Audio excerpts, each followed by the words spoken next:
Welcome to the 6th playday of the HCL. Completely blew that TH, but whatever.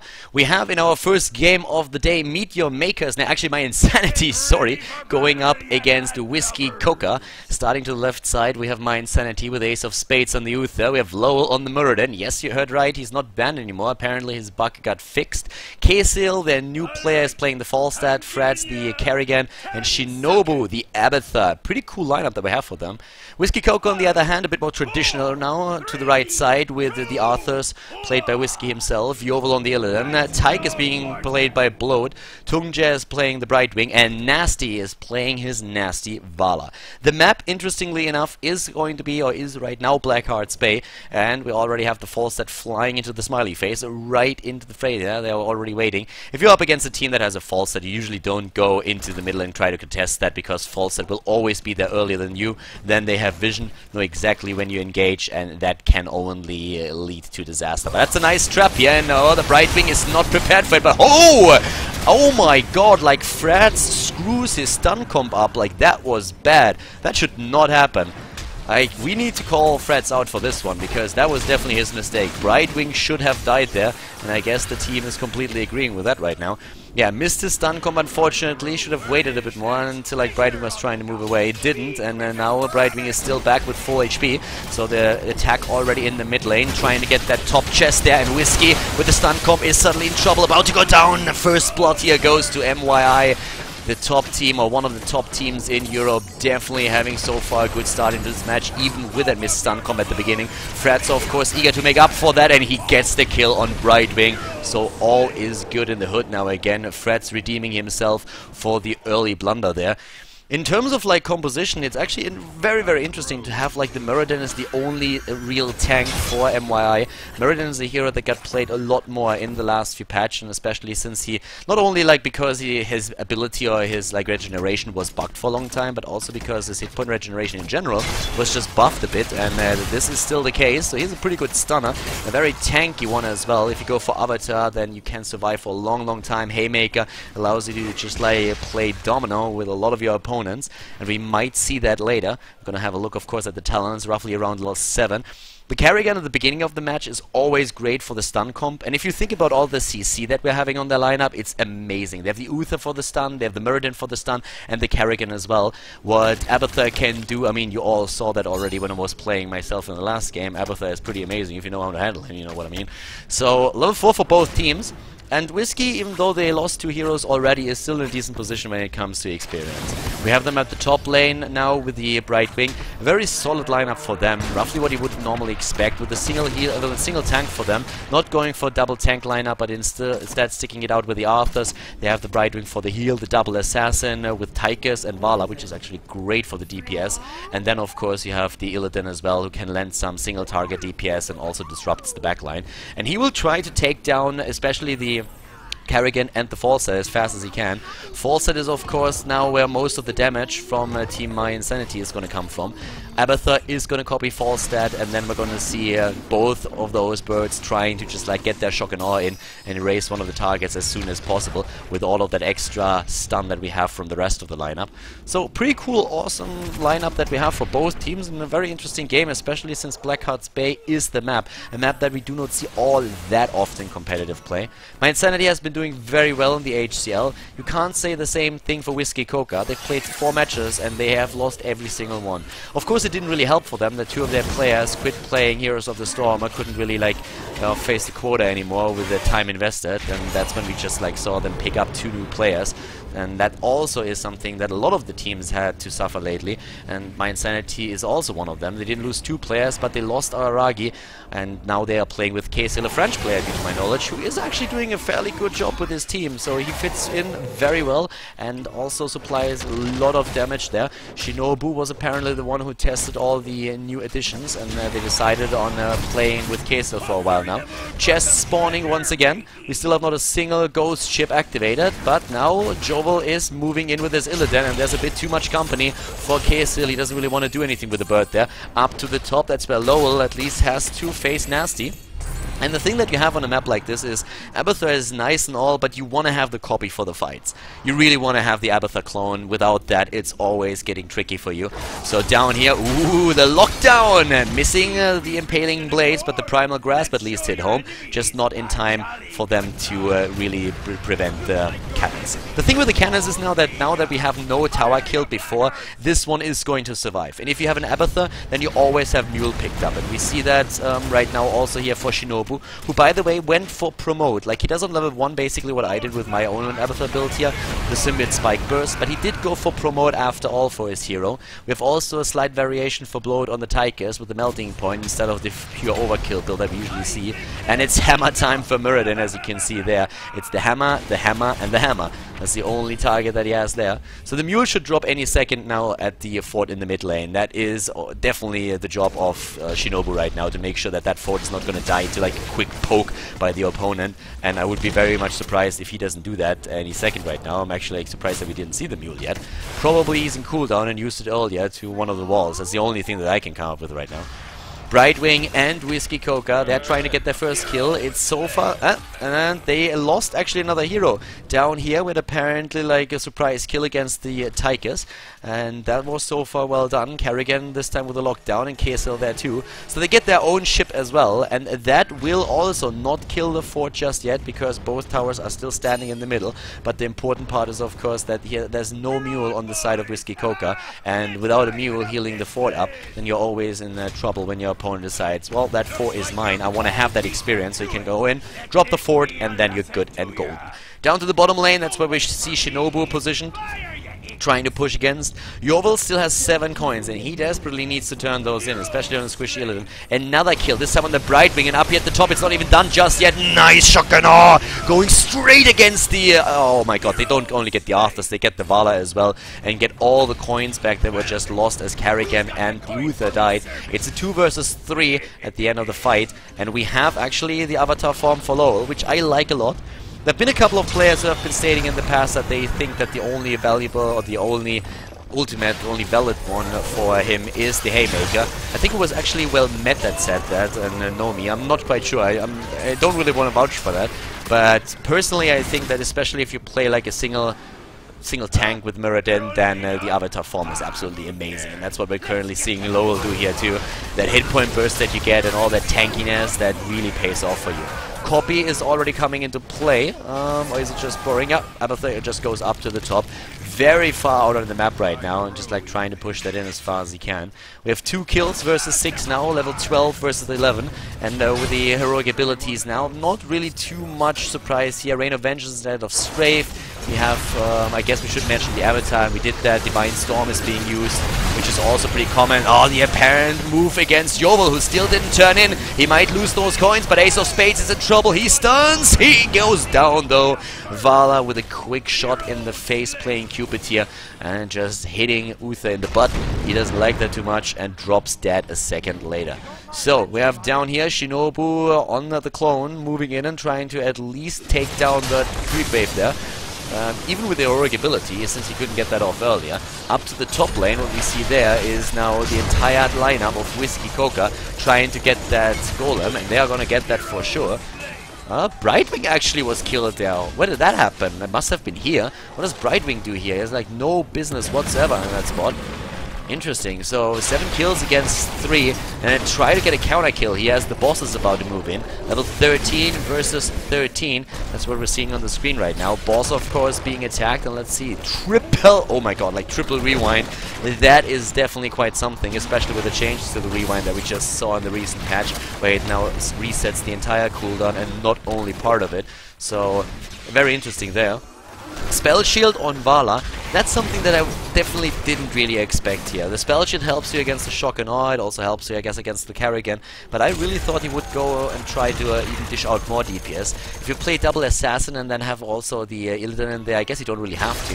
So, might be a pretty good promotion thinking about that. Oh, Kerrigan goes down first, and Whiskey is actually chasing them.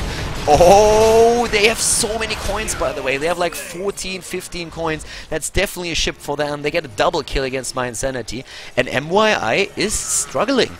I mean, they are still on even footing with their opponent, but given that Whiskey Coca so far didn't win a single game in the league, it's a bit surprising that the team that is currently, I think, second or third has so much trouble against one of the last teams in the rankings. So right now, Whiskey Coca doing a great job with that, and apparently Whiskey really finding their stride with the new players and finding that synergy that they need. The fort in the middle has been destroyed. They are attacking the top fort now as well, and from the looks of it, I have to say that it looks like this one is going to die too. The push so far was real. One of the things that's very interesting or very important though is that we have usually Abathur doing his best work when he has level 16, because he can jump on a lane and use the triple locust. So that's something that we're probably going to see a bit later. And once that he can really do that, it's going to be extremely tricky for the opponent to keep tabs on him. They don't have like Illidan with Hunt. If you have an Illidan with Hunt and your opponent's Abathur is not really all that good and shows himself when he moves out on the map, then he is basically a dead Abathur. But now, oh, the stun here. Nice Emerald Wind. Brightwing doing a decent job keeping the opponents away. That could have gone south very, very fast. At the top, right now, what do we have there? Shinobu still pushing in. And, well, let's look what we are currently seeing there. Oh, actually, interesting to see we have adaptation. So, Fred apparently wants to make sure that his Kerrigan survives here so that he can jump back if need be. We have also no real big anomalies besides that. The rewind, of course, allowing the Muradin to even stun more than he already does. If you look at the siege damage, Abathur is taking the ranks. If you look at the hero damage, Nasty is all the way up at the top, even topping HCL, who so far didn't really get the best shock and awe off just yet. But the next fight could change that in a second. Level 16 now for both teams, and that's where Abathur just gets nasty. Suddenly there's another turn in, and do they get it? Yes, they get another ship. Ship number 3 for them, and that is already threatening the bottom fort. In fact, it's going to kill the bottom fort, so they're going to take a lead in experience. They're looking for the fight though, especially with Shinobu already on the clone. They want to have that fight, and down here they might get it. Here comes Lowell jumping in on the Muradin. Here the stun here, Kerrigan, and ho-ho!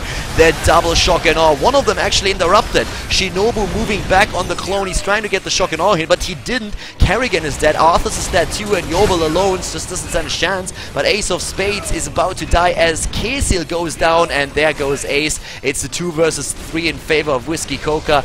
That Odin did so much damage there, and of course we always should pay attention to what the Brightwing does here with his quick polymorphs. That's the danger that they are facing.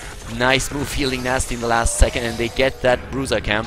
So right now Whiskey Coca is definitely applying a lot of pressure. In kills they're catching up fast. They're looking at 8 kills versus 9. We have at the top Shinobu still trying to push in. Oh, he needs to be extremely careful considering that the entire team of Whiskey Coca seems to be determined to get the coins here. If they have a... No, it's actually Lowell that moves in. Whiskey Coca is currently just trying to push the lanes back, at least for now. Up at the top, the fort is now down for Whiskey Coca, so it is in fact 4 forts against 3 forts in favor of Whiskey.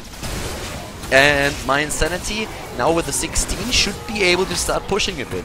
But so far, Shinobu wasn't really in a spot where he could do that all too much. The lanes were pretty well pushed in by the opponent's team. So it's just now waiting on the map. There's nothing really up, only the camp down here to the bottom left. But that's the camp that mYinsanity is going to take. No contesting that just now.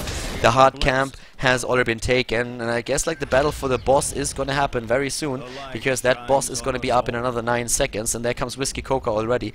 A very popular move is to just wait in the shadows a bit.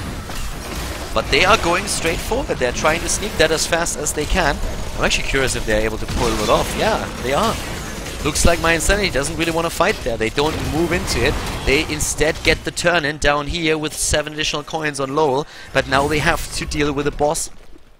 It's not too much of a big deal, I guess, unless the chests come up now, because defending against it is going to be okay. They steal the camps to the right side before they do that.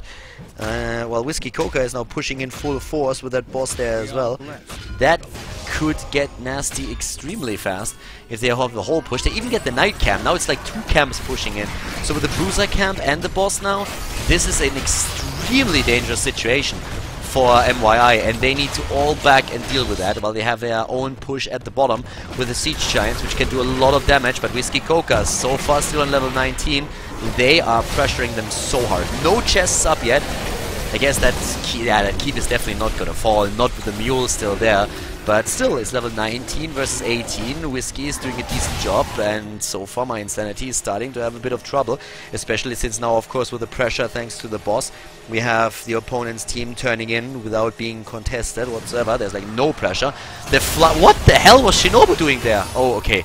His copy was about to run out, so he was trying to interrupt. For a second, I really just thought, like, what's going on there? The false that flies in, and of course, it's only the Abathur clone. But yeah, he shocked me for a second there. That was very much, yeah, that was a bit surprising. So, right now, we have down to the bottom lane, already the bottom chest taken. We have another ship starting to do damage, and that is attacking now the mid lane. That keep is maybe even dying. If not, Shinobu will definitely mule that up as fast as he can. The bottom siege giants have killed that fort, and are also pressuring now the wall. 19 versus 19, and let's see, I don't think that's going to be enough. 3 hits, I don't think that's going to kill the keep, and then it's just going to be repaired. Well, there we go. No, it's not going to be enough. Wow, that mule is going to save it. And that is, if you think about it, 6-7 cannon shots that were completely wasted now, out of 12, which is massive. Like, that's a massive deal right now. If you can heal that up, then it's going to kill, of course, the keep with the next attack.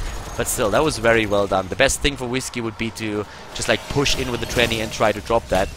Just not quite sure if they are really able to do that in time before it's completely healed up. But so far we don't even see a mule. Apparently Shinobu is still in cooldown on it. Both teams now with an additional turn in. Here comes the attack against the keep in the mid lane from the opponent's team, from Whiskey up to the top. We still have like coins assembled. Let's look a bit at the talents. The 16 talents, of course, something that we are quite interested about. Double stone skin and double blood for blood here for Whiskey, and on the other side we have now the heavy impact. It's really all about the stun. Mercenary is right now all about the stun, the way that he plays him. And the 20 is there, Metamorphosis, Resurgence, Big Red Button, the Bolt, and probably the Emerald Wind. But both are now on level 20, just as a side note. And of course, Resurgence here for the Mirrodin, the Bolt of the Storm, the Evolution Master. Kerrigan so far hasn't picked yet. Might should I go for the Bolt of the Storm too? Yep, there it is. Goes for the Bolt, and we have them moving into the middle. What about the coins? They don't have enough for a ship, but they should maybe turn in, because they are getting pretty close. Yeah, so right now we have them with roughly like 12 coins, I'd say. Didn't really see all of them. I especially didn't see Vala. She gets another like 2. They're already at 7. They have another 2 on Whiskey. Getting those as we speak. The bot lane is being attacked. That's where the fort is about to be pushed in, especially of course with now Shinobu doing the damage on the Abathur. And that's exactly what you want to have him do. Just like push in as fast as he can. But we haven't seen any kills in quite a bit. And now mYinsanity is moving to the middle of the map to turn in too. And this is getting really...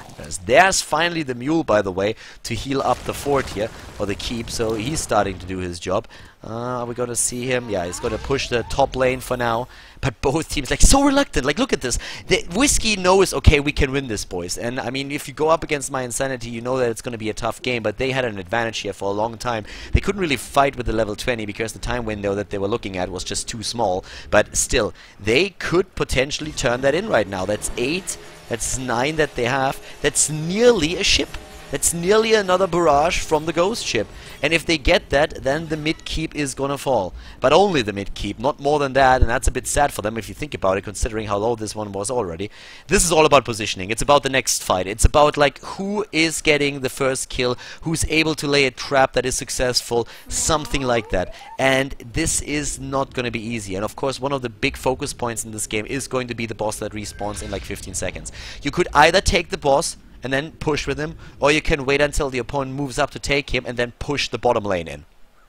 And maybe even force them to TP back if you threaten the core fast enough so they can't finish. But you need to know what's happening first.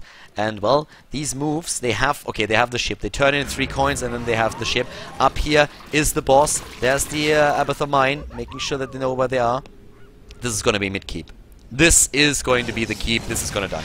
Keep is definitely going to die. That poor mule, like, he did his job so well, and then suddenly it's like, oh yeah, well, you know what, yeah, whatever you did just now, it's doesn't matter anymore, we killed it.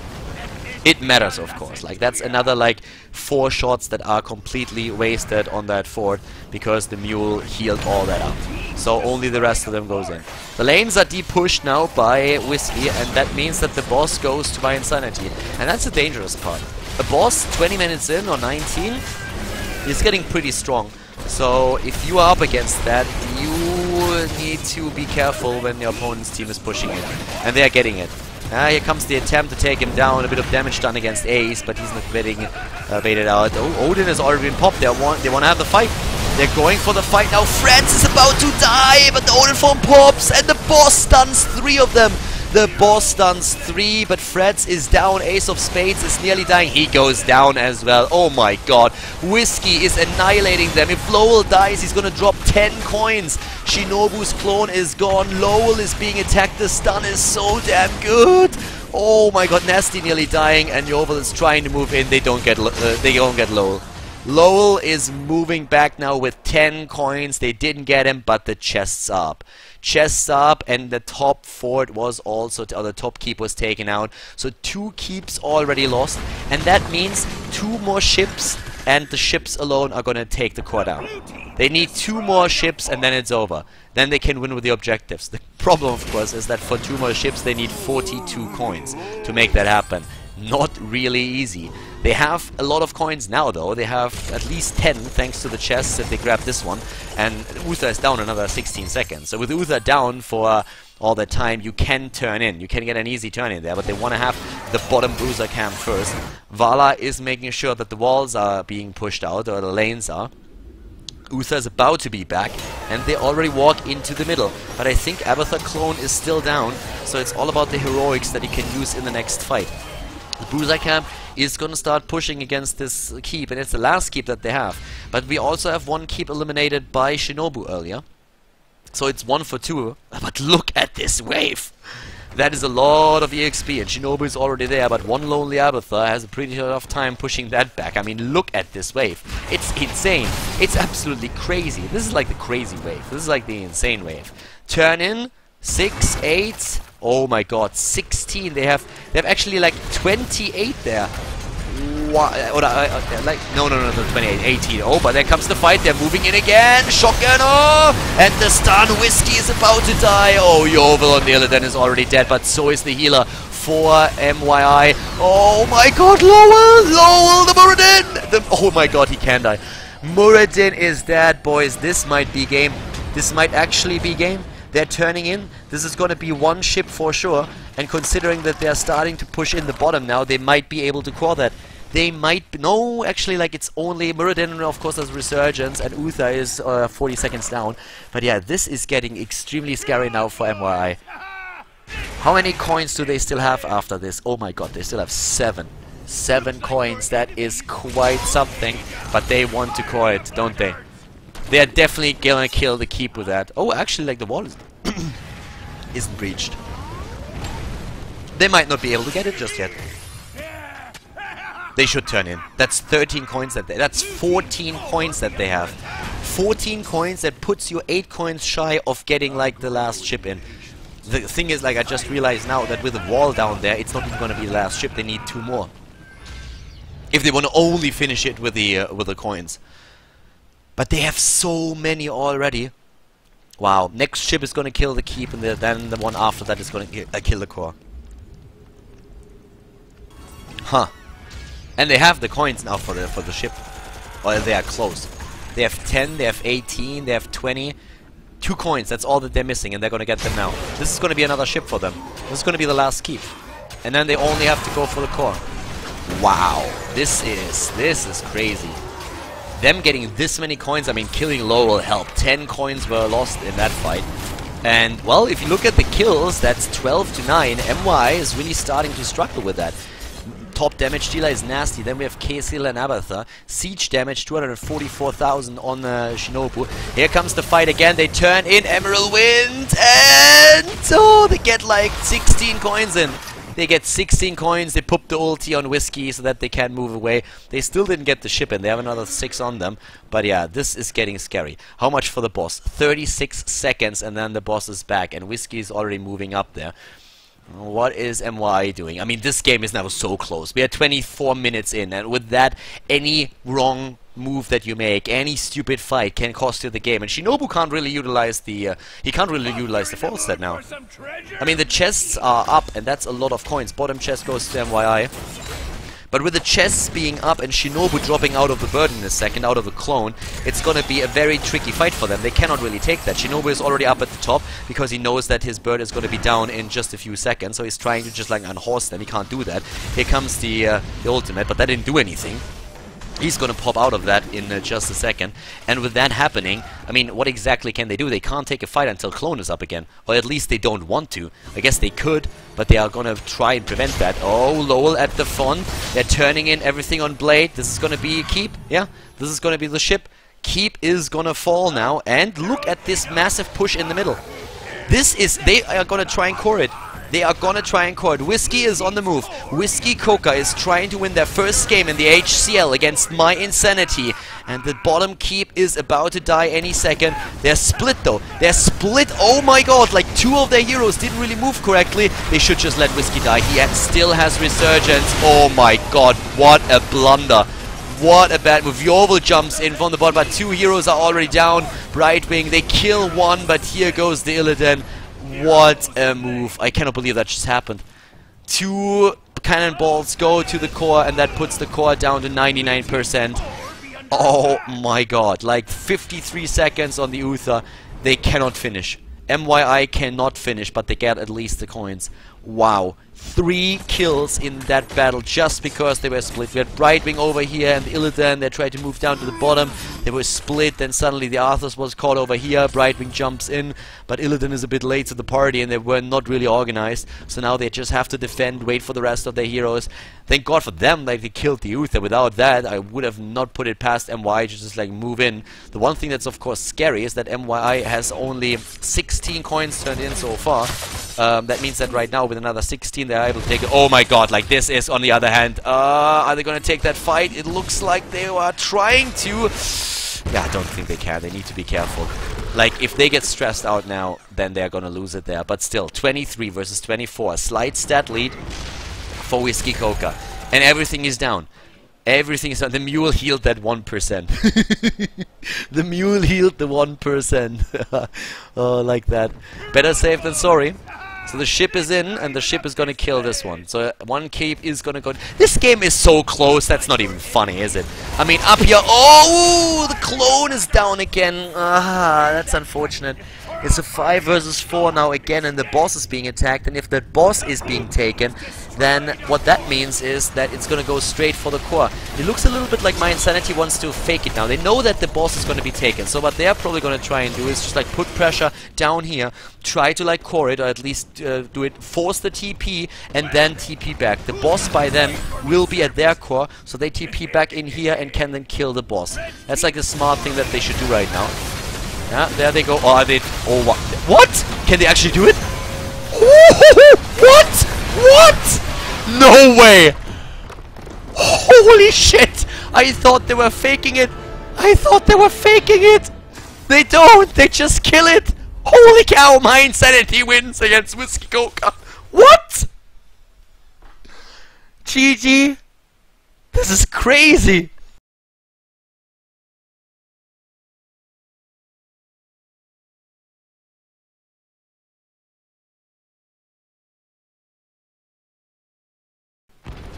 Our second game for the 6th day of the HCL starts, or like goes into game number 2 with mYM going up against an faculty. And currently starting to the left side we have mYM with a very interesting lineup. Their only healer is the Malfurion. We had Stitches and Tychus banded in the game. Malfurion was picked as their healer, Aristina on the Abathur, Daishi on the Falstad, Luinth on the Nazebo, and York on the Muradin, who becomes a pretty big option for tanks these days. To the right side of the map map, we are looking at Faculty with Lotus on the Chen, Cypher on the Tacita, Green out on the Uther, Exxon on the Arthurs, and Holo on the only assassin, Holo on the Vala. So, if you look at those two lineups, it's a very interesting match that we're going to see there on Cursed Hollow, just because like those lineups are extremely, well, let's just say weird. We have first of all a lineup for Faculty, maybe let's talk about that first, which is extremely tanky. I mean, we're talking Chen, Arthurs, and Uther there. We're talking about a Tacita for like shields and for, of course, storms.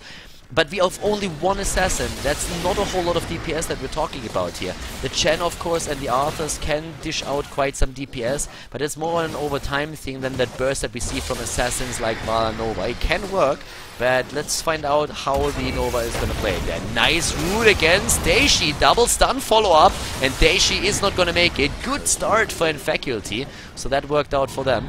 Of course, the Tacita is going to be crucial in that lineup. If he really wants to work with the damage, then they need him to really land his Storms and the Archon. But let's talk a bit about the lineup that they are up against, because considering that they only have one assassin, the lineup that we see here is still also a bit weird. We have a Malfurion in the game, and of course, he can do quite a bit of damage when he starts to go for his Root and the Moonfire, but at the end of the day, he's a healer, and when it comes to healing, the numbers for Malfurion are not really his problem. His problem that it's going to be dealt over time. It's not a burst heal, and that's exactly what we saw there. He was going for the heal, but he was too slow. The healing over time just not working, and there comes the second kill for Faculty.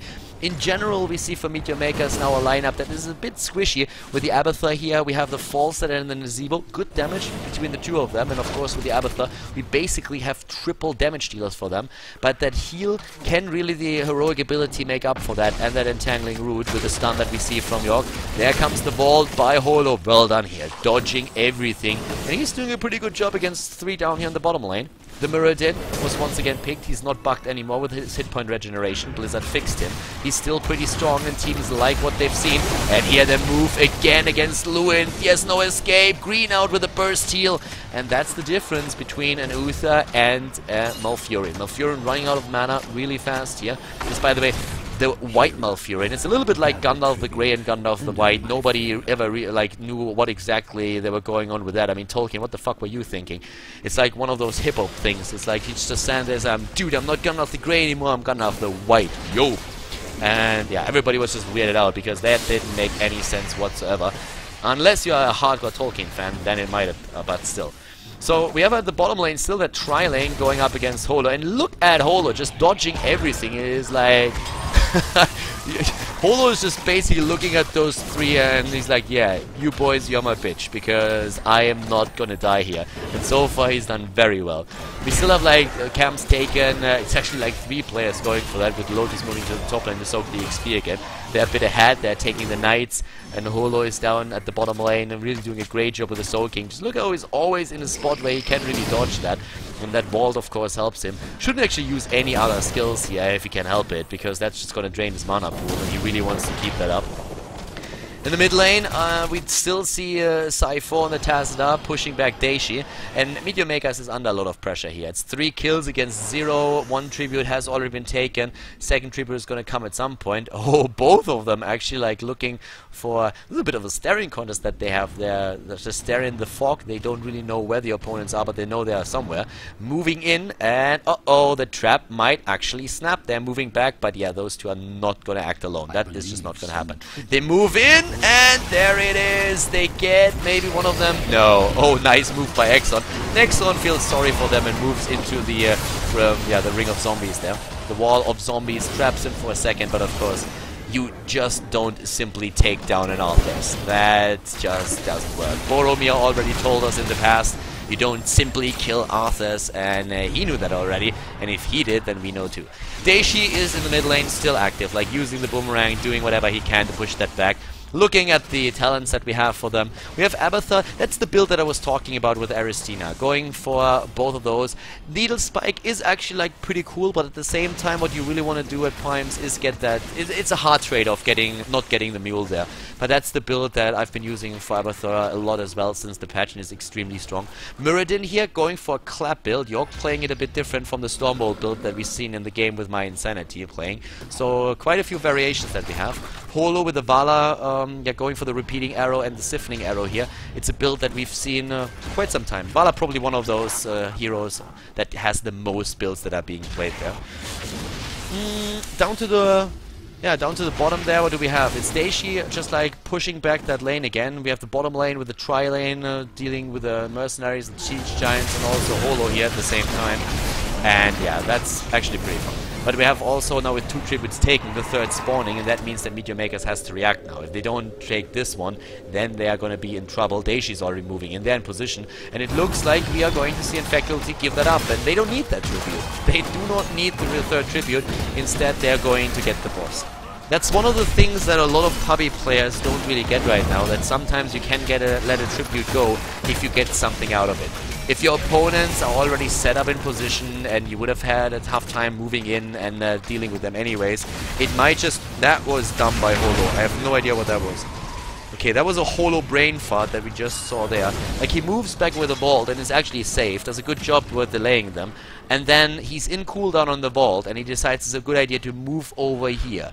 I do not know why. Like, he knew that there were still players up there and they just flank him and take him down. That was not a smart move by him. So, actually, it's interesting that we have Meteor Makers now taking the Golem and completely just abandoning the fort at the top. That fort is going down, and that tribute is now most likely landing in the hands of, yeah, Faculty, and that means that with Faculty taking that, they're gonna get cursed. That's why, well, actually they could just get that in time. They could just get there in time. The boss is pushing the bot lane now. No, they're gonna capture that, aren't they? There's already like the double lineup just blocking that. It's basically like in StarCraft where you block the choke point. That's exactly what they're doing. There comes the curse, and with that curse, that golem is gonna be a lot more scary than it was before. Like, look at the golem! He has no hit points! He has no hit points! Wow, he's probably not even gonna survive against the creeps with 1 hit point, is he? No. That looked so dumb. He didn't kill anything. Oh god. Mid lane is pretty hard pressured though, and down to the bottom lane, of course. Well, the problem here is that this golem is not going to do too much with the curse now being up. It's just like not that pushing potential that we would usually have with a golem of that size. We have we have the move down to the bot lane now, maybe even now that the wall here is already done for. At the top here, there's still the wall being pressured. That golem might not have been able to do the trick, but the next wave that moved in definitely started to do some damage. Level 12 already reached for Faculty, level 11 for Meteor Makers. Another wall about to die with that tower granting additional experience to the team in red. And, well, Meteor Makers is ready. That's done by York, is moving in. There we go. Trying to put that down once again. Nice damage dealing here still, and with Aristina up at the top lane, they're able to hold that too. So 12 versus 12 with a slight lead now on the level 13 for Faculty. And let's take a look at the 13 here and also at the talents. Avatar form being taken for the Muradin again. We have indeed Twilight Dream for the actually like silence, and I am personally, like, the idea here must be that you can rely on the Abathur as a support, and then the Malfurion doesn't really have to heal. But they do not have a very big amount of sustain here. That could be a big problem for them later on. Now we have Giant Killer also taken. We have Rain of Vengeance, by the way, being used here. Except for that, everything is very much the same. The question is really just now the team fight potential of Meteor Makers. Their early game was definitely weaker, and that resulted in them getting killed 3 times, and then also losing not only 1 fort, but like a lot of the walls there and towers. But now that we have not only the 10 but the 13, the team fight setup is where it's really at. Like, what does Aristina copy? Are we going to see the copy on the fall stat for the double shock and awe? Are we going to see the double Ravenous Spirit? They need to do something with that right now. They need to basically go for a wipe with really good positioning, and that might put them in a spot where they can then snowball. But it is getting tricky because, well, this is actually one of those places where you can pull that off. If that Avatar Muradin jumps in and starts stunning, and in that close encounter, in that corridor, you get a Ravenous Spirit off, then good night and Faculty. So they have to be careful with that. It's all about Kuja moving in and getting his silence off as well. The problem is that I do not see him getting that off without being attacked and maybe even sniped first. So they might be in a bit of trouble there. like in theory, it all sounds really nice. You go in, you silence, you use double, a Ravenous Spear or something, and then you're good. But look at how fast he is about to die there. Just barely moves away. It's the kill against Malfurion, but the trade versus the Arthurs. Now there comes Lotus on the Storm, Earth and Fire. Moves in and starts to do its damage, pushes the opponent back and covers the retreat. They move back for now. But yeah, with the Malfurion gone, there's no heal anymore. There's no threat of being silenced. We have the top lane being pushed by a Siege Giant camp, but there's also a tribute on the map now. And that tribute could get taken, as we see down in the mid lane. Yeah, there comes Daishi flying back. He will not be able to assist with the tribute. So the only one trying to contest it is Aristina here on the... well, that Ravenous Spirit didn't last long. On the copy on the Nazebo. Yeah, the Witch Doctor not really doing too much there. Up to the top, Aristina now trying to push in again. As soon as she reaches the 16, I guess she's a... I guess Aristina's a girl, right? It would be a very, very weird nickname for a guy, so I'm just like going out on a limb here and saying that she's a girl. And if Aristina is actually a guy, then dude, like, I tell you one thing, you're a really girly nickname. So you can't blame the caster for assuming that you're a girl. Yeah, but my point being is, once she hits 16 with the Abathur, then of course that triple locust is going to give her, especially on a map this big, a lot of potential to just go for split push attempts and maybe drop something. But in a straight up fight, it really comes all down to the positioning for Meteor Makers. And it's, like, don't get me wrong, it's a comp that can wreck. Yeah, like, you can wreck opponents. If everything works well, if you time it perfectly, if you have everything set up like properly, and your heroes are in good positions, then you can annihilate an entire team in seconds. But the big issue is that setting that up is crazy difficult.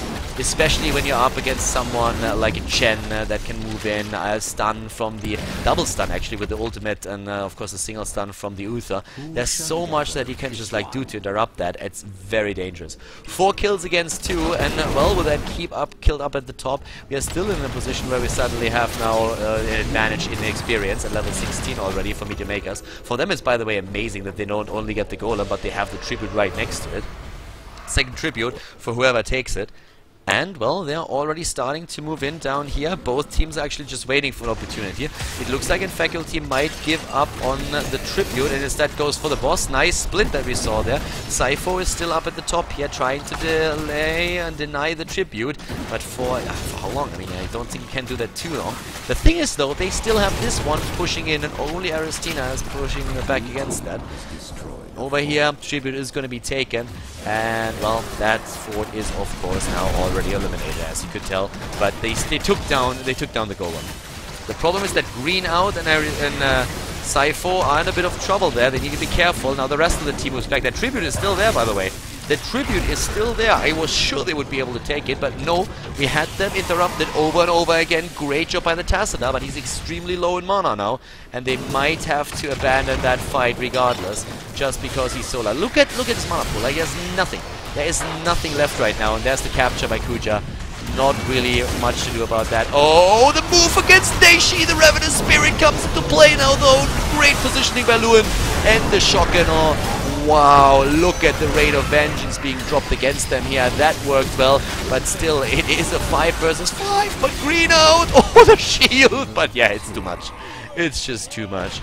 Green Out getting obliterated there in the fight, and they have to move back. So, pretty nice fight that we saw there for Meteor Makers. They get the tribute, they have the second now, 2 out of 3, and we have them also in a position where they start to, like, close the gap in kills. And, well, down to the top, we are looking at, yeah, we're actually, like, looking at the entire, this is a double wave, a triple wave, that's a double wave moving in, and pushing that back. Camps are being taken. Twitch chat has, by the way, like, someone has stated that Aristina is a guy. I don't believe that for a second. That's a very girly name. That has to be a girl. So Daishi, Lewin, and Kuja are starting to move into the mid lane, where they encounter a Bruiser camp that's making its way into the lane now. And that fort is being protected. Oh, the attempted lockdown with a Howling Blast. Not successful just yet. And, well, let's talk a little bit about talents. Let's talk a little bit about what the Muradin, sorry, not the Muradin, but the Malfurion is doing here. We have Conjurer's Pursuit here. We have actually, like, him focusing completely on the Broccoli. Like, he's going for the entangling roots, and he also skilled Broccoli on 4. So now every single time he goes for an entangling roots, there's going to be the train that is by heroes and players called Broccoli, because, well, he looks basically like a walking broccoli. He just walks around as a broccoli and is probably exactly as healthy if you need him. Nice lockdown against Daishi. Daishi moves back. Look at that! Oh, the disaster there. The Shock and Awe. Another Ravenous Spirit, but they lose the Muradin, they lose their tank, and now Son is moving in. Down goes the Nazebo as well. There's Broccoli striding to chase Green out. Broccoli is down, and the rest of the team still alive, barely but alive, and it's a 3 versus 0. They kill 3 players, they capture, they grab the tribute, and now they immediately beat back, start to push the lane up here at the top back, and they have a bit of a timing window now where they can even now move out on the map, steal in maybe even the hard camp here. Don't think they're gonna have the time to just move all the way over there. But that fort in the middle is also pretty much exposed, so that's another opportunity for them. They could go for that. There's already the damage done, and Daishi is trying to hold it, but I think in vain. I do not think that he can actually do that with that. Okay, so we have that fort definitely going down.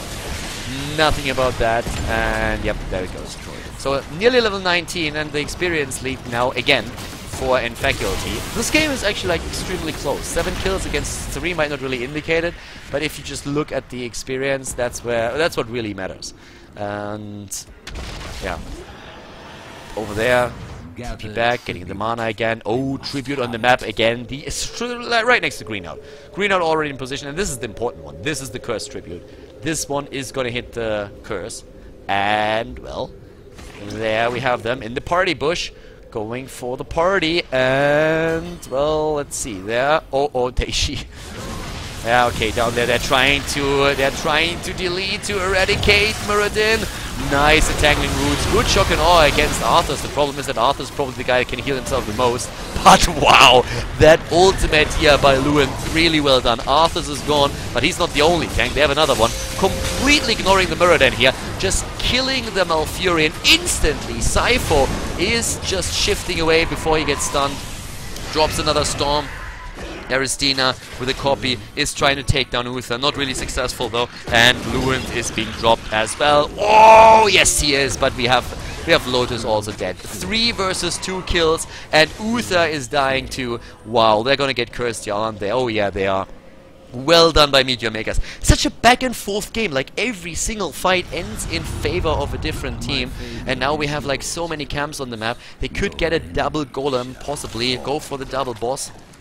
But yeah, that was quite something there. Only 1 alive, and that's Holo. Exxon was the first one to die in the fight. The level 20 now for Meteor Makers, and we have them with the Annihilating Spirit and the Blast of Awe. And I think once you reach the 20, that's really when they are getting so much more scary. With the Resurgence of the Storm on the tank. We have a double resurgence on the Chen and the Arthas, but that doesn't really help them in the fight itself. There was a lot of people that have been on Reddit again these days saying that resurgence should just completely be removed from the game. And I tend to agree. Like, there's nothing more frustrating than when you win a team fight and suddenly you realize that 2 or 3 heroes of your opponent's team had resurgence of the storm and suddenly they are back. I don't think it's a very good talent, even with the change that Blizzard made in the last patch where they increased the cooldown from 2 minutes to 3 minutes.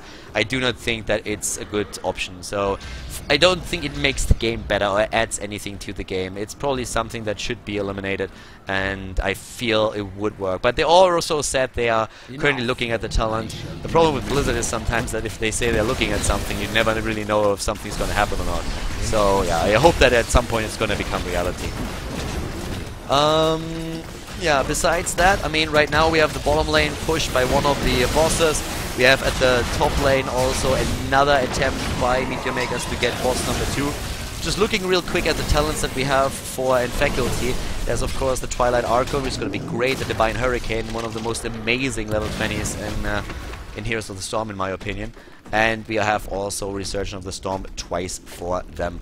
So those team fights are going to become more and more important. We are already 19 minutes into the game, and with the cooldown timers, the death timers getting just like so much bigger and longer, it's extremely difficult now if you lose one of the team fights. We already saw what happened in the last team fight, or after that. We had Meteor Makers just taking the entire map, capturing one boss after another, and really starting to put the hurt on their opponent's team.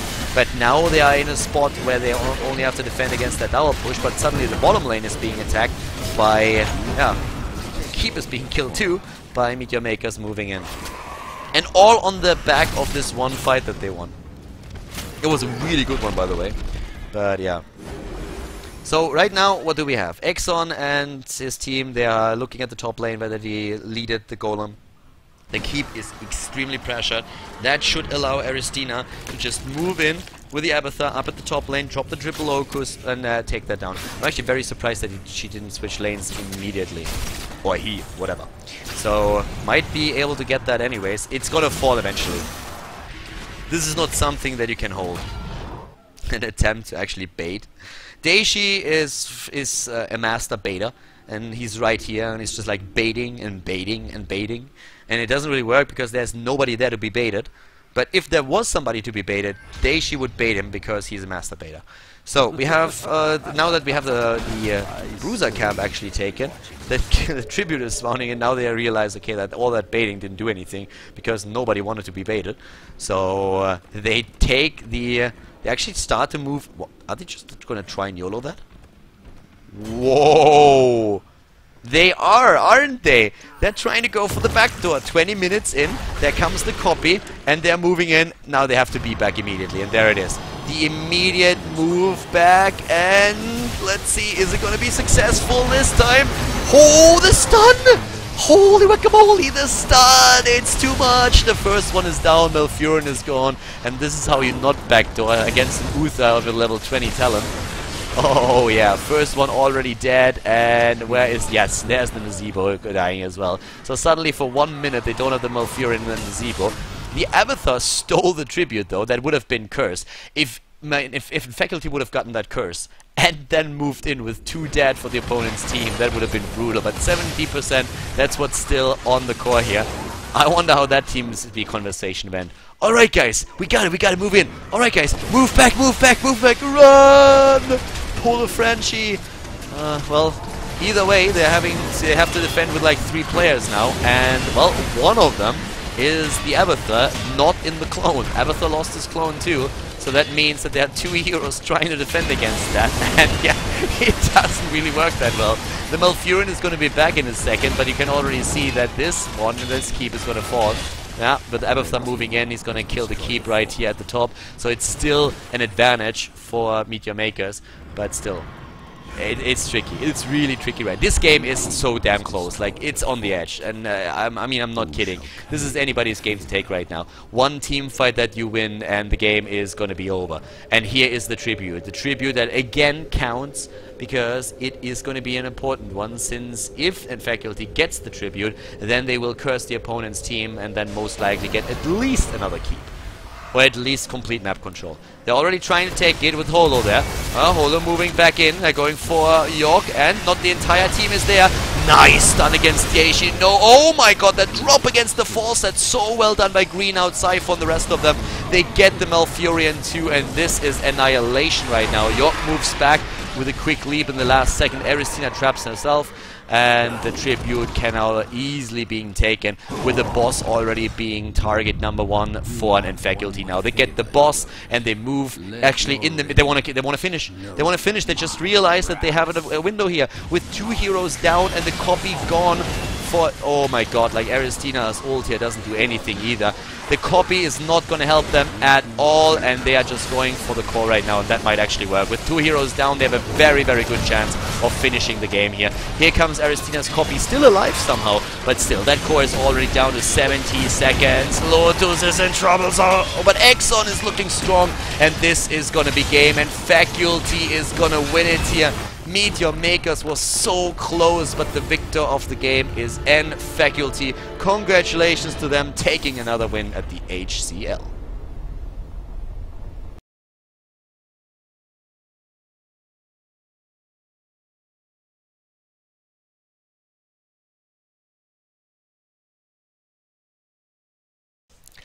The third game of the Playday is between Meteor Makers and mYinsanity. Both teams with their second game today, since we had a few of the postponed games that they are playing today. So we have Meteor Makers to the left side, of course, Hollow, and they are currently 0-5 in the league. They had some really close matches. The last one against against Faculty being one of them, but they finally need a victory, and it's difficult for them. Kuja for them playing the Brightwing. We have Daishi on the Tigers, Aristina, who is, by the way, I confirmed that, apparently playing like a girl, but he is a guy, at least that's what Lewinth told me. He's on the Jaina today, and York is on the Stitches. To the right side in red, we have Ace of Spades on the Uther, Fred's on the Chen, Kezil playing the Zebo, Shinobu on the Vala, and Lowell on the Illidan. The Illidan. Hey. So, there we go. And I'm really excited for this one, because we have great lineups. I feel that what we have for like Meteor Makers in all the games that we saw, the one earlier and the one today, they have really comps that are, I would say, well thought out. Like in theory, these comps are pretty strong, but like in practice, they could not really win the games just yet. So let's talk a bit about the Jaina. A hero that is extremely squishy, a hero that we've seen a couple of times, just not successful yet. Nice blind shot, by the way, there. Already detecting the trap. But yeah, what is the thing about the lineup that we have there? The Stitches at the front liner. We had bans, by the way, Abatha and also the Arthurs were banned in the game. But if you just look at what's going on right here, we have a Jaina that can always position herself then later on behind the Stitches. So the Stitches can... I think the ideal setup is the Stitches hooks a target in, the Zeratul drops the Void Prison to the rest of the team so they can't come and help. The Jaina locks the target down with her slows and her frost stuff, and then the rest of the heroes just drop them. The Brightwing was picked kind of as a counterpart against the Illidan that we see from Lowell. That double polymorph that we're going to see should help with that a lot. Fred's down there is now a bit in trouble. He's actually in a lot of trouble here. He's jumping back, but he's getting hooked. Yep, nice first blood here for them. Really well done. Good rotation that we saw from the Stitches and Zeratul. So once again, we have a bit of a lead for Team mYM. And against Faculty, they did a great job. And then that last backdoor attempt, Kuja was messaging me a few times after the game. He was just saying, dude, we had that game won. We just had it won, and then we threw it all with that stupid backdoor attempt that didn't work out for us. So they were very, they weren't really happy about that. They were quite disappointed. But we have already a nice start into this match from them. 4 against 3, that's the levels. The aim, of course, at the early stages is to get the 10 earlier. That's usually what you really want to get. Get those early additional talents, get the 10, and then try to make a play with the 10. That's what you aim for. And on this map, that usually means taking one of the bosses, dropping a fort, getting another tribute, and cursing your opponent. Now there comes the lockdown against Ace of Spades. That's the slow, that's the strength of Jaina right there. Slowing a target down, trying to immobilize it, and then giving the rest of your team an opportunity to drop it. So very well done here, I like it. Talking a bit about composition that we see on mYinsanity. What really surprised there was the first picks. Lowell picking the Illidan and then Vala being picked for Shinobu. And that was their first picks. They were like, Uther? No. Like, healer first? Not gonna happen. Tank? No. We're gonna pick that later. Especially now with the Mirrodin not broken anymore, with his bug being fixed. Regeneration now being normal, but still a good tank. Suddenly teams realize that they have alternatives. Even if an Arthur is being banned, they have something else than only the Stitches and the Chen. So they have options, and that's what they're using. Now, there we have it already taken. In the middle, we have mYinsanity taking additional experience. So that early lead that we got gave them the first tribute. That's what we saw. Whoa! Nice! That interrupt! That was well done! This time they're gonna get it, but nice. That bought them time. So what was that all about? Like that delaying here, like the Uther going in with another disrupt against the pick. It's actually pretty simple. What mYinsanity decided to do, they were looking at the experience and they were saying, okay guys, listen up, we're a little bit behind here, we already lost one target. We don't have to go for the tribute, our opponent has a strong early game. So let's just say we're gonna stay back, we're gonna soak the XP on the lanes, and we're gonna try to delay the grab here as long as possible so that we get the extra experience on lane and might be able to just catch up in XP, which actually happened. So well done by them. Looking at those talents that we've been talking about, let's look at the Jaina a little bit. We're going to see her being played with actually Envenom. We have her with a Frost Armor taken on 7. And that's one of the things that you see teams do right now. They're trying to play the Jaina a bit more passive because they realize that she is just so squishy. An interesting hybrid build by Shinobu here. Arsenal, Battle Momentum, and Siphoning Arrow. like, Vala is one of those heroes where you can basically say everything goes, and that's what Shinobu is currently proving with the build that he has there. Second tribute is spawning at the bottom of the map before the teams get there. Let's analyze those target or those abilities a bit more. Gathering power for the Nazebo. We have the Uther with the Conjurer's Pursuit, Protective Shield and Clairvoyance, also a bit of a switch in style. And Aristina going for the Pain build with the block on 1. Yeah, but this tribute is definitely going to be fought for. So, set up already here at the front, low, trying to detect the Zeratul. Not getting him yet. There comes the stuns, and Jaina so far not doing anything. Ooh, the hook by York is missing. They're detected already. We have the Clairvoyance being used by the Uther. Here comes the jump in by Freds. They're dropping Deishi. Deishi goes down in a sec. Doesn't stand a chance. Gets locked down by the Chen here. Chen actually getting hooked by Stitches, but still not able to do anything against that just yet. Up there to the top, we have Kuja already moving in. And Freds is trying to claim the tribute now. So mYinsanity is not only getting a lead in experience, but they are also getting that second tribute. And, ooh... Oh, for a second I really thought they want to go for boss, but no, they're going to soak the lanes again.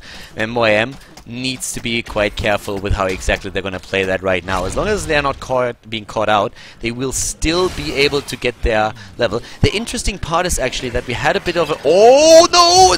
Oh, look at how brilliant that was set up! Did you see that? They realized that Zeratul was here, so they sent one in here, and the other two go down here. So they say, hey, no matter where he blinks, we got him. That was such a nice setup. I love this.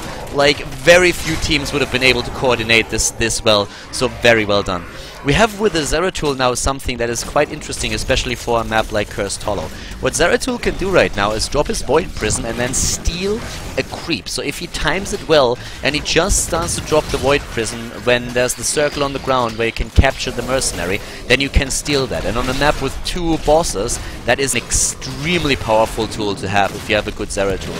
But of course, when your opponent is aware of that, he can try and just like capture you out before that happens and avoid it. But yeah, that was extremely well done. So right now, this is like a good pick for the map. It's a good pick also for the combination with the Stitches. There are quite a few options that we have. Boss is being taken, and that's a bit of a ballsy move considering that it's most likely going to cost them a fort. Up at the top, we have now the entire, well, 3 players of the team moving in. That fort is going to fall, boss or no boss, and the boss is just now about to be taken. Meteor Makers is in a pretty tricky spot here. They have been detected with this. They're trying to move to the bottom. The question is just now, what are they going to do with it? Because I expect that we are seeing mYinsanity move down the map now, and the boss is still going to start pushing in, and that means that this wall is most likely going to fall, or at least one of the towers is going to be. The 5-man push down to the bottom is not even through the wall just yet. Of course they're going to raise that tower in a second, but the problem is that the rest of the team is going to be there for the defense. Still level 12 versus 11, so no extra talent that we see from mYinsanity, which is important. But they're all going to team up as 5, and now we're going to have them move in. Here comes the hook and the Gorge against the Chen. Nice, that ultimate blocking Shinobu out, but York is about to go down. Ace of Spades is nearly dying. Oh, he's not going to make it, but the Stitches is already dead. Ace goes down, and here comes this strafe by Shinobu. Oh my god, they dropped the Brightwing as well. And even though a few of the heroes were extremely low, only the Uther dying here. With that stun here, it made it happen. We have them not even killing the fort here. And just looking down to the left side of the map, as surprising as it is, only the wall has been damaged and not even taken out. So with the tribute now being caught by Aristina, yeah, they're gonna get that. It's a close one, but they're gonna get it. We have now the red team cursed. So at least that's something that they got off. What does it mean? They buy themselves some time. The lanes get pushed. This fort at the bottom is definitely gonna fall. I don't think that Deishi and Kuja, they even have to do anything about it. I love that they destroyed the wall, so that at least Brightwing was trying to deny vision, but they moved back just to be sure that they're not being caught out yet.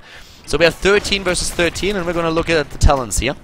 We have the strafe being used. It's something that Shinobu really prefers if he can get it off. We see the Icy Veins being used on 13, with the Ring of Frost being the heroic ability.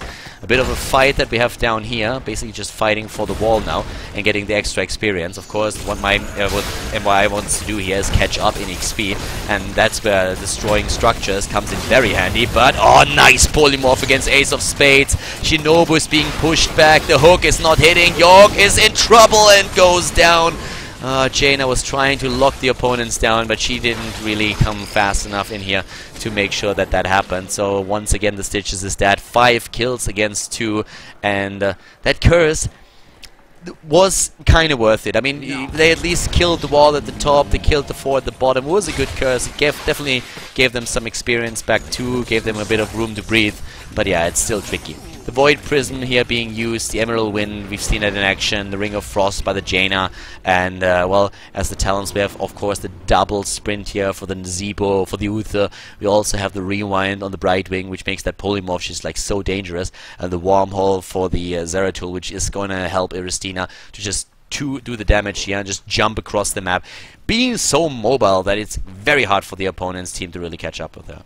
So now we have the boss in another minute and 30 spawning. Oh, the Zeratul chasing the Illidan there for a second, and Lowell got freaked out a bit. York was thinking about throwing a hook in there, didn't do it in the end though. They kill the walls, they deny the vision, and they have a mercenary camp pushing in. But mYinsanity is now finally complete with Shinobu starting to the top right. And is already seen. There is Aristina. No blink. Oh, the hook! The hook against Uther. They got the hook in. Can they kill him there? They try. No, they don't get it. Oh, such a nice Void Prism. That was the idea behind the whole thing. They try to get the combo off, and they end up with 2 dead heroes and not even killing the hook target. Somehow he got himself healed there in the last second before he died, and now 3 heroes are down. That must be so frustrating right now. That's exactly the combo that we've been talking about. The hook by the Stitches, the hook target gets scorched, the Void Prism stuns the rest of the team out so that they can't help. Then the immediate move with the Polymorph against it, but it's that was just like, that was sad. You get the perfect combo of the combo that you want, and you still don't get a target killed, and you lose 3 heroes in the process. That frustrates. That must be extremely frustrating for them. Yeah, hooking, that was a smart move, like trying to get a blind hook in there, but of course only hooking one of the creeps and then even killing it, like that helped even the opponent, so that didn't work. Now there's another tribute that's going to be taken. We have on the Uther imposing presence taking, actually a talent that we see quite a lot after the last patch, or a lot more often I should say. Illidan with the execution. I'm a little bit surprised that we don't see that for the Vala as well, or we could see that considering what we have in there. Do we have Frost Shot, by the way? No, we have no Frost Shot taken. So again, Spell Shield being used. Probably not a bad move against what we have on the opponent's team, especially with the Jaina in there as well. So with level 15, there's not really much that Meteor Makers can do right now. mYinsanity is at this point dominating the game, and with them doing such a good job here, it is extremely tricky for Meteor Makers to make a good play. They need to get the 16 talent first. That's the danger that you have in Heroes of the Storm, that you feel tempted to take a fight and then you fight without the talent. If you don't have a perfect setup in the battle itself, then you are very easily wiped, and that can of course then snowball you out of the game even further. So usually we see the teams trying to play passive, and that is a very ballsy move. Balls to the walls, like they are currently putting the balls of steel on the table here, and it's basically just an exchange between bosses, but that it happens and that they allow it is quite something.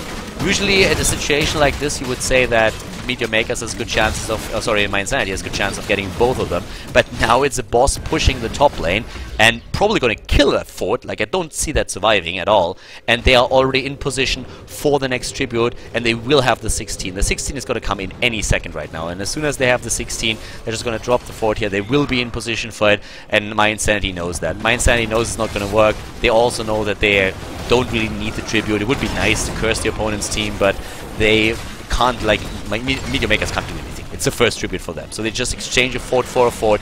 They get a little bit farther ahead in experience, but we have them still 16 versus 17, so the 16 talents now for them.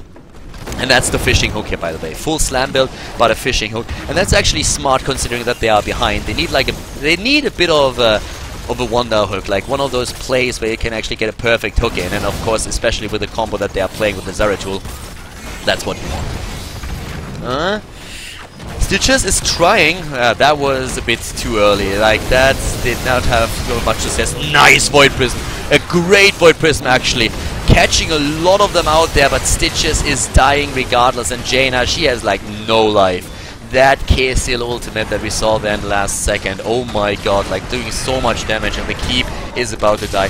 Look at the tribute in the back here. Oh, Shinobu actually nearly dead as Aristina moves in and goes for cleave and hit the rest of his shots. Very well done here. Down here we have the tribute that is going to curse my Meteor Makers. They could be 0-6 after this game, and it is not looking good for them. It's only a level advantage, or 1.5 levels that we have for mYinsanity, but the kill count alone is already telling the tale. 10 against 9, and this is getting very worrisome. They are now cursed. That puts pressure onto, especially the keep in the middle. The bottom lane is already completely destroyed. It's going to immediately push, of course, also the top lane. Another thing that's going to happen here is that the rest of the map is being taken by mYinsanity easily, like that bruiser camp, for example, and then they can just like push the mid lane or push the top lane, do whatever they want. They're controlling the flow right now. The curse itself is not really doing anything in regards to like killing an outer keep, but it's definitely going to push the lanes back and giving them more map control than they already have, and that's going to be good for them. So they're going to take that fort, probably, or at least going to try and do it. And fighting on top of that fort is, of course, with this not an issue. But the hook could really be dangerous. They see everything, though. And that's why they start positioning themselves. That clairvoyance really working well. Oh! Getting low, though, that is something they need to pull him off immediately. And there it is. Nope, they don't get to pull him off. I don't really get why. Like, he used the ultimate, I think, too fast. So I guess that worked for him. I don't really think that the Brightwing got a chance to pull him off him fast enough. And now he used his ultimate. Didn't really get anything with the ultimate, except for, like, of course, surviving. Was one of the worst targets that he could have hooked there. Of course, they would have loved to get the Vala, or maybe even HCL. That would have been amazing for them. But now mYinsanity is starting to push in the mid lane. But they don't have... That's the beauty of it for mYinsanity. They don't have to overextend in any way. They just have to like do a bit of damage, pressure them, and buy time. And the time that they buy is time towards that 20. And with time towards that 20, they're in a great position where they then will get the additional heroic ability. And think about what they get here. They get the Blink for Shinobu, unless he decides to get the extra Strafe talent. That gives him more mobility.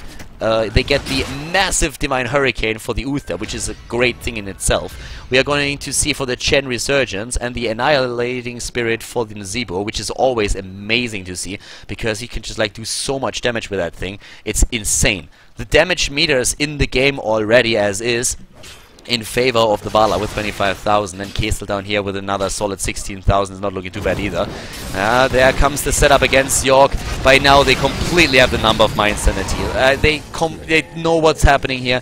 They have the 20 now, the 20 talents. That's, yeah, it's the vengeance, because Vala doesn't really need a blink in this play. Shinobu has such a good positioning in this game. It's scary. It's really scary, and he doesn't even need the blink. Why would he need a Bolt of the Storm? More damage, that is what he wants. Annihilating Spirit is being chosen. The Chen is going to go for the Resurgence. There it is. Bolt of the Storm for Illidan gives him even more mobility, and with one hero down, and that being the tank, mYinsanity is just moving straight into the mid lane now to take keep number 2, and they are 2 levels ahead. That's a stat advantage that they have, and the extra talent, which is even more important.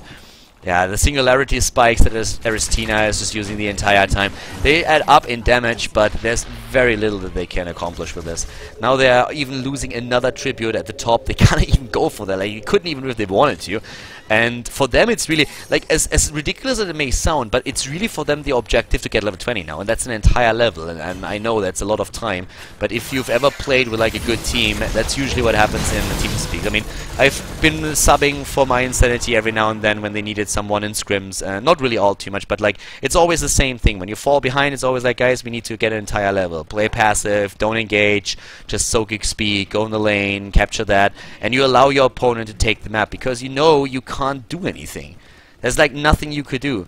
Aristina is the only one who could try and steal the golem here if he gets a chance, but I highly doubt that happens. If they had vision, he could just blink in and drop the ultimate, and it's just waiting there. But they see, of course, they see that happening, so it's just showing right now. Ace sees it, doesn't hit it, doesn't reveal him yet. This is like the dangerous part. This is one of those things where mYinsanity has a massive lead, but it's also something where they could lose the game if the stars align for Meteor Makers, then they have a chance. Oh, and there it is. Shinobu doesn't have blink. He does not have blink. Shinobu gets away with the vault, and here comes the heroic ability. But we have Aristina trying to chase HCL up here. They're stunned. Stitches is already down. HCL is about to die to Aristina. No, he gets healed, but Shinobu is not going to make it. Shinobu at least is down. Kuja is being dropped by Freds though. 3 against 1. Oh my god, like 4 against 1 and goodbye Daishi, I guess. That Annihilating Spirit, holy shit, that is just doing way too much. The Annihilating Spirit, that is just like the trump card. And KCL not dying to the Zeratul thanks to Ace of Spades, that was quite something to see here. That was really well done. 16 kills against 3. It's another Jaina comp that just fails here. In theory, definitely a good thing that we have for Meteor Makers, but the execution just not as good as the theoretical part there for them. It didn't really work out. The Jaina not really able to fulfill that role, and even when they got the brilliant hook by the Stitches, they couldn't really turn it around. mYinsanity wins the second game of the day. Meteor Makers loses their second game of the day. Congratulations to mYinsanity for another victory here at the HCL.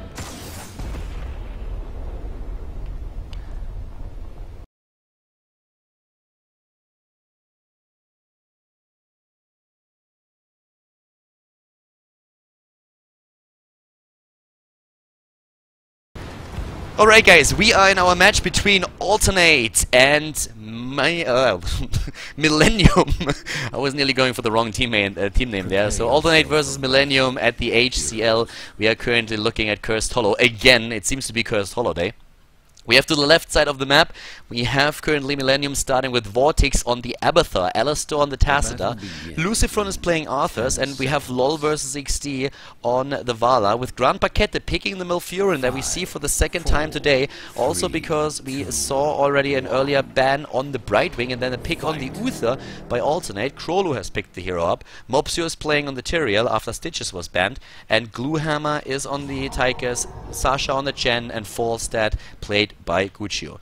Down to the bottom, we already have them trying to go for a straight move into maybe an attempt to drop the Vala here. They could go for that. Yep, there we go. Oh, the vault! Not enough. Nope, nope, nope. Where's the grenade? Don't even need it.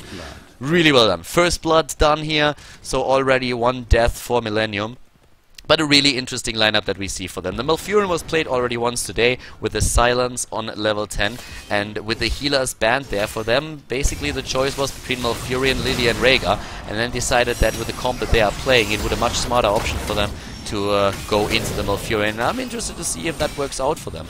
Malfurion is a hero that we did not see in the past all that often, and this might become a bit of a change. Players are experimenting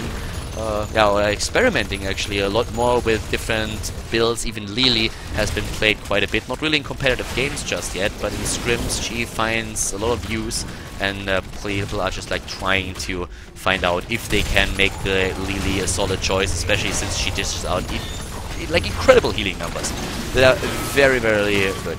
So we have LOL versus 16 now down at the bottom lane, dealing with 3 heroes, trying to push them back. Of course, that also gives us a tri-lane at the top where Mopsio is trying to stay alive. And Lucifron and Grand Paquette are doing a great job here at pushing him back and nearly killing him. Whoa, the Howling Blast is there. Here comes even another lockdown. They don't get the hero, but he already welled up, so he can't even rely on the well anymore. He will most likely have to be back, and they're losing the entire wall right now. That is, yeah, that's a lot of experience that's on the line at this point, especially with the gate now going down. That makes it very much difficult for Mopsio to do anything here and to escape then after that. Down at the bottom lane, LOL vs XD doing a much better job just keeping those 3 heroes at bay. Guccio is in a position where he is now pretty much alone, since 2 of the heroes already started to take the mercenaries over here, and that's of course the siege giants that they currently want to use to push in once again. We have the Tacita moving straight down to the bottom lane to help out and maybe flank that Falstad with a storm or 2. Here comes the barrel roll. He's going to get away with quite a lot of HP, but still, there's a lot of pressure on them. Even with that early kill that we saw for Alternates, it is once again Millenium, aka Nexo, who makes the moves here. They have a pretty cool lineup, especially with that Tacita and the Abathur. Like, that adds so much support to, let's say, for example, the Arthurs at the front line with a quick Abathur head and the extra damage that he can dish out there. Level 6 for both of the teams, with the first tribute now coming into play, and unfortunately for Millenium, it's at the bottom lane where we already see Alternate not only push, but we also have them in a position where they have a push going on with a double siege giant that puts pressure onto the fort and allows them to get that tribute there. Or do they? Because Millenium is already moving in. They really want to contest this. They might be able to actually get that here, but they are split, and that's a problem. They're not really in one position, so it's a very good spot for ATN once again to disrupt with a Howling Blast, but immediately Gluehammer tries to take it again. Storm doesn't hit, and Gluehammer actually takes the tribute. So very well done by Alternate. They get that early lead here, but the experience is once again for Nexo, and that brings us back to what we said in the past, that Nexo is just one of those teams, or Millenium as they are called now, is one of the teams that does extremely well when it comes down to the heartbeats. Of course the Abathur helps with that. Abathur even jumping into the mid lane so that he can gather up the experience while he's helping out at the bottom. He's already pushing up at the 4, and that's just like so well done with them defending the bottom fort, pressuring the top at the same time, and having the experience soaked there as well. Getting a bit ahead. Alistair needs to be careful. He's getting jumped. Moves back with a dimensional shift. Krolu goes down. Wow, that drop against the Uther. Really well done. But Arthurs gets a shield in the last second. And even Abathur jumps in. Oh my god, is he actually going to survive? Here comes the Turiel Mopsio, but another heal from Grand Paquette. Lucifer, how is he still alive? Well, he's not. But still, that took like an eternity. And look at Mopsio himself on the Turiel. Oh god, like... he just got back in the last second there. Let's have a look at the talents now that we are like this early in the game. Oh, Krolu with a drop here. Let's hope that he's going to be able to come back. We have a multi-shot build for Vala. Actually, like Gluehammer is jumping in and trying to take down Vala there, but that is getting extremely tricky. Wow, that fort at the top lane dropped by Vortex. He's doing a great job here. He actually announced, I think just today, that he's going to take a longer break from StarCraft 2 and will focus on Heroes of the Storm here. Good job here that we saw with the kill against the Tacita. So very well done by Gluehammer. But as far as I can tell, we still have Krolu out of the game, isn't he? Yeah, the Uther is not back yet, and that's very, very sad going 5 minutes in. What about Grand Paquette? Okay, like he's still sitting in the mid lane there. Usually the teams try to just like play a bit slower here. In case that you're wondering why nobody's pausing the game, currently in this alpha there is still no option to pause the game, and that is extremely awesome, I feel, when you play a normal like versus game on ladder. But in custom games it would be much better if you would have a pause function, but as it is alpha, it doesn't exist yet. I'm pretty sure that Blizzard is going to add that at some point to make it easier for the competitive teams in such a situation to just like halt the game for a few minutes and then allow a player to reconnect. We have also the heroic ability used, and there's the Tranquility. We have Reign of Vengeance, the ultimate evolution. If you look at the talents in general, one thing that we have to point out again is the Khaldor Mule here, and also the Barbed Spines with the survival instincts on the Locust trait, giving them the plus 30% extra health. The tribute goes to El Nexo, to Millenium. Both teams on level 10 right now, with Gluehammer a bit caught out there. Yes, he needs to use his ultimate, but he goes down regardless. Mopsio jumping in the last second with the Judgment, trying to prevent the worst, but he's too late. One hero down already, and they're getting pushed back hard. The Uther bot with an ultimate, but he is not going to survive either. So suddenly it's 3 kills against 2. And for Alternate, this is a very, very bad situation right now. Losing one of the heroes this early in the game is very annoying. 5 minutes in, one of them players dropped, and now the bot has taken over. As you could see, like Krolu is trying to restore his connection. That usually means that he's catching up in game time.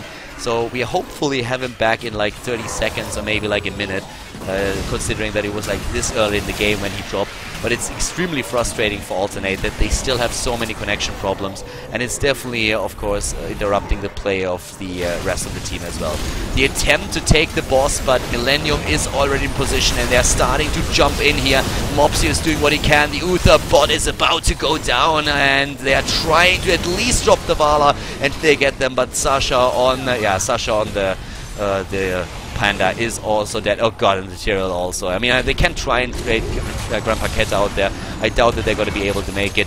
Lucifer this time missing a Howling Blast that allows Gucci to move back, but the kill count is 4 against 4. It's actually interesting to see that we have them now catching up like this fast. Those kills against Alternate, it was really well done. Level 12 versus level 11, nearly level 13 on the board for Millenium. and with the 13 talent, they will definitely get a very good position for the next tribute, and that is the Curse tribute that we're talking about. So they are going to have that extra talent over their opponent, and with them then being able to curse them, it's going to get extremely tricky. One of the towers already dropped in the mid lane, another one being attacked. Alistair is right there. We have one of the hard camps taken by Lucifer, Grand Paquette, and LOL versus Exceed on the left side. Still, Crollo is not back in the game. It's still the Uther bot that is trying to do his thing here. And I'm not quite sure if he's actually going to be able to come back. We don't have an all chat or anything, so the players can't really inform us on what's happening there. We have the tribute at the top, and this is a tribute that they have to fight for. And I mean, of course, alternate, but it looks like they're trying to burst down the boss. They know that down at the bottom lane we have the boss taken by their opponent, and that is... well, this boss is definitely going to move in and put a lot of pressure onto this wall. The wall is going to fall. I think the 4 is most likely going to survive. We see a similar situation up here at the top with the Mule of Abathur being used. And now it's tribute time. But it's that 13 talent that they have, and that's something that we're going to see put to use by Millenium now. There's the copy on the Vala, and with double Vala they can move in. They have the Rain of Vengeance with this. Here comes the jump by Mopsio. Is trying to just move in and build the front line here together with a Chen. But up at the top already one of the towers is down. Gluehammer is moving in. Who's going to capture it? Oh god, the Tyrael is already down. And with Tyrael down, they're going to be cursed here for sure. They're still playing with the Uther. They're like 5 minutes down one hero, and they're playing a 4 versus 5. There is no other way to say that. Like, it's a very, very unfortunate situation for them now, and this is crazy.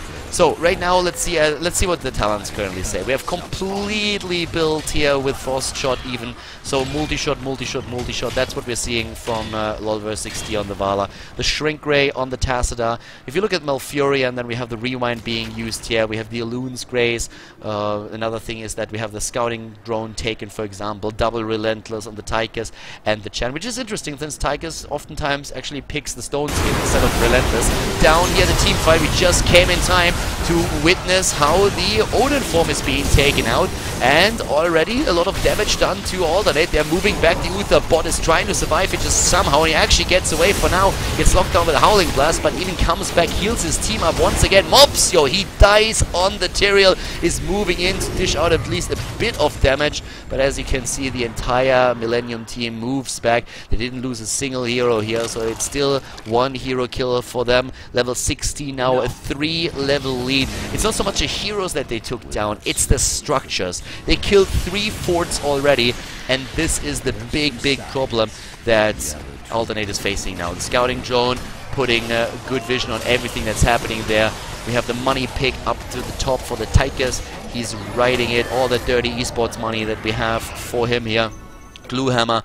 But, well, what can they actually do about this right now? Their own knights have been taken, the hard cam has been captured, there's an easy cam to the left where we see Millenium now moving towards. So, and Millenium is just like a team. They always do everything that's open on the map. Get all of the mercenaries, get that experience, and then really run with the lead that you have. They're of course going to try and pressure one of the keeps while they still have the 16 talent over their opponent, and it's just important talent to have. The Frost Shot alone, considering how many melee characters we currently see in the game for an Alternate, is going to be great for them. I mean, we're talking Tyrael, we're talking Uther and Chen, so they can do a lot with that. It doesn't really look like Crollo is going to be able to come back at any point, so it's going to be a 4 versus 5 for the rest of the game. There comes the drop against like Gluehammer. He has no chance. That Rain of Vengeance was so well executed. Uther down here is isolated. That bot is just not having a good day. And yeah, with 2 players down, I do not see that fort surviving, or that keep surviving, I should say. The top lane is even being pushed in by a siege giant camp that we have there, and that's the only thing that they can really meet, and they are trying to take those out. They basically give up at the bottom, and they're leaving the game. They're all leaving the game, they're giving up, they are probably extremely frustrated here. So it is a forfeit. We have Millenium take the match here, take the win against Alternate after Crollo in the early game disconnected from the battle. Very unfortunate for Alternate, and Millenium takes another victory in the HCL. Tychus is not going to make it, and now the core just explodes since all the players left. So GG, and Millenium with another victory in the HCL.